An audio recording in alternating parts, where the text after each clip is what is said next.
तो सुझाव की जो तकनीक है ये तो बहुत प्रभावशाली है। इस तकनीक का हमारे जीवन पर कितना गहरा और कैसा प्रभाव होता है, इस बारे में थोड़ा हमें स्पष्ट कीजिए। ये बहुत अच्छी बात सीमा जी आपने पूछी। पहले विज्ञान ये सोचता था कि जो आदमी जैसा है वो वैसा ही रहेगा, लेकिन जैसे जैसे शोध हो रही हैं हमें समझ में आ रहा है कि हम अपने विचारों को बदल कर हमारी दुनिया, हमारा जीवन बदल सकते हैं। अभी मैं आपको एक छोटी सी कहानी बताता हूँ और बहुत ही प्रेरणादायक ये कहानी है। एक बच्ची जब वो जन्म उसका हुआ 1940 में, वो उसका वज़न बहुत कम था और डॉक्टर्स को उसकी लाइफ लग रहा था कि खतरे में है।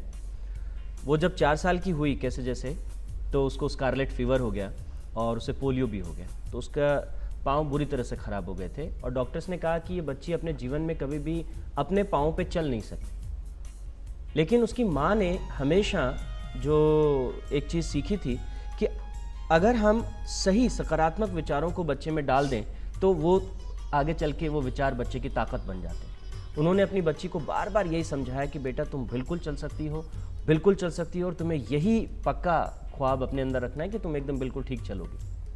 उस बच्ची ने जगह जगह हॉस्पिटल्स में सब जगह चेकअप कराया पर कोई रिजल्ट नहीं निकला, लेकिन उसके मन में था कि हाँ मैं चलूँगी। और अंततः डॉक्टर्स ने जो लोहे की रॉड लगा करके और एक बार उसे खड़े रहने के लायक बना दिया और वो लोहे की रॉड पे और उसके ऊपर चलने लगी।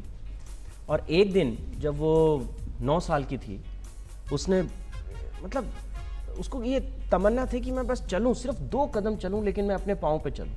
उसने वो लोहे की रॉड खोल डाली और खुद जो है अपने घर के आंगन में 2 कदम चलने की उसने कोशिश की। पहला कदम उठाया, दूसरा कदम उठाया, तीसरा कदम उठाते ही वो गिर गई, खून और लहूलुहान हो गई। लेकिन वो बहुत प्रसन्न थी, बहुत प्रसन्न थी। जब माँ उसके पास आई तो उसने कहा बेटा तूने ये क्या किया? उसने कहा माँ, डॉक्टर्स ने कहा था मैं 2 कदम भी नहीं चल सकती, देखो मैं 2 कदम चली। तो उसका मतलब वो झूठ बोल रहे हैं, मैं चल सकती हूँ। और इस बात से इतना उसको आत्मविश्वास आया, 13 साल की उम्र तक वो बिना बैसाखियों के और आयरन रोड्स के चलने लगी। उसके बाद उस बच्ची ने सोचा कि जब मैं चल सकती हूँ तो मैं भाग भी सकती हूँ। उसने अपनी आत्मशक्ति को और जगाना शुरू किया, बार बार और सकारात्मक सुझाव अपने आप को दिए।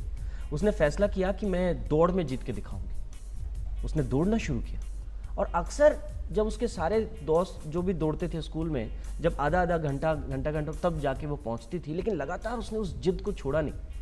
और आप देखिए कि हमारे मन और हमारे मस्तिष्क की शक्ति कि अंततः उस बच्ची ने 1956 में ओलंपिक्स में कांस्य पदक जीता और 1960 में उसने 3 बार स्वर्ण पदक जीता।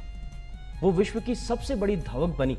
ये अपने आप में एक बहुत बड़ी जीत है, एक मिसाल है कि अगर हम अपने आप को सकारात्मक विचार देते चले जाएं तो हम किस लेवल तक ऊपर उठ सकते हैं और अपनी शक्तियों को कितना बढ़ा सकते हैं।